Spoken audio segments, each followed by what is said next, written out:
আসসালামু আলাইকুম। আজকে আপনাদের দেখাবো বিরানি জাতের লেবুর গাছ।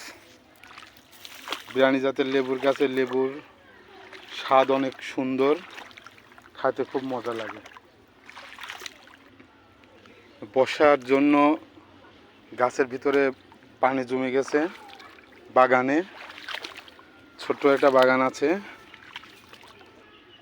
পানি ওঠার কারণে গাছের পাতাগুলা এমন হলুদ হয়ে গেছে।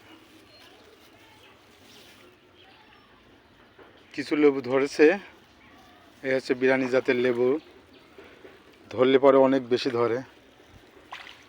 তো এবার আসা অনুপাতে লেবু একটু কম আসছে, যত্ন হয় না তো, যার কারণে লেবু একটু কম। করোনাকালীন লেবুর অনেক চাহিদা ছিল, তখন